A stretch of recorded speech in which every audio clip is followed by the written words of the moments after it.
Let's begin at the Bomas of Kenya, the presumed national tallying center of the forthcoming general election, where the Independent Electoral and Boundaries Commission, IEBC, today conducted a simulation exercise of the transmission of election results. Now, the exercise revealed challenges in the transmission system, which the electoral body attributes to mobile and internet connectivity challenges.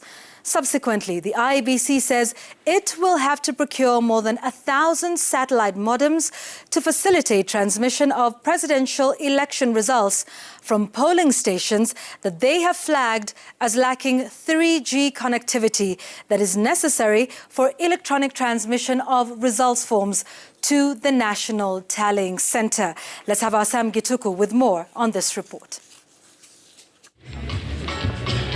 60 days to the general election, IEBC is required in law to run trials of the election technology, especially the transmission of presidential election results.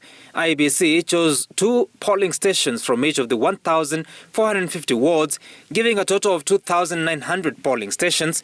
6 of them were using satellite modems to relay the results forms. By 2 hours since the start of the process, only 40% of the polling stations had transmitted the forms to the Bomas of Kenya, just under 1,200 forms. The Commission explaining that the delay was occasioned by the current internet connectivity. The speed at which we are processing is dependent on the connectivity speed as well. And as a Commission, we do not have our own connectivity. We rely on the national connectivity and the service providers we use. And therefore, we will be at the sympathy of the available connectivity for us to process the results. To transmit the results forms, a polling station needs either 3G or 4G connectivity. According to IEBC, the Communications Authority has advised them that 1,101 polling stations lack the connectivity. In 2017, more than 11,000 polling stations had been flagged as lacking the same, with presiding officers forced to move in search of network. It emerged as an issue at the Supreme Court when IEBC was thought to have transmitted the forms from different polling stations other than those gazetted. To cure this, IEBC hopes to procure satellite modems. In this election, IEBC targets at least 46,000 polling stations, meaning that 46,000 presiding officers will be seeking to send images of their forms through the IEBC system. And with the slow pace witnessed at the Bomas of Kenya, party agents and representatives raised questions. Does the Commission have coordinates for the polling stations which are without 3G/4G network coverage? Do you have the coordinates for that?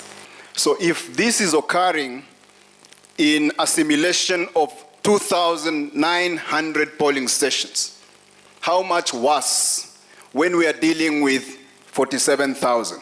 Assuming that they are also concurrently transmitting the forms at the same time, you expect that for eyes purposes, you will say that they are all coming together, but the transmission system is able to identify which one has actually been sent first and which one has not been sent first. Once presiding officers at the polling stations submit the presidential election results electronically by scanning and sending forms 34A, they will be required to physically deliver the original forms to the constituency returning officers. The returning officers will then be required to collect all the forms, enter the results into forms 34B with totals from the constituency, transmit the same electronically to the National Tallying Center before embarking on a journey to the Bomas of Kenya to deliver the physical forms from all the polling stations and the summary form from the constituency. In addition to the constituency returning officer, has 2 deputy returning officers.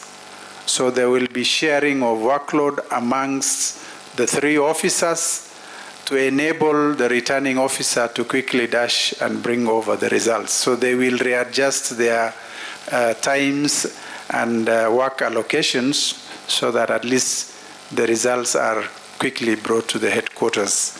This time, IEBC poll officials will not relay any text results from the polling centers.